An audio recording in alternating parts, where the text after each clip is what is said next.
Heavy rains led to flooding, separating the mother cat from her kitten.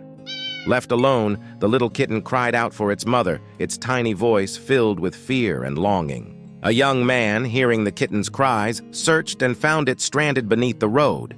Carefully, he lifted the kitten and moved it to safety, gently drying its fur with a towel to keep it warm. The kitten, sensing his kindness, stayed calm as he dried it. Deciding he couldn't leave it behind, the young man picked up the kitten, ready to give it a new home. Once home, he prepared a warm bath for the kitten, which relaxed and enjoyed the soothing comfort.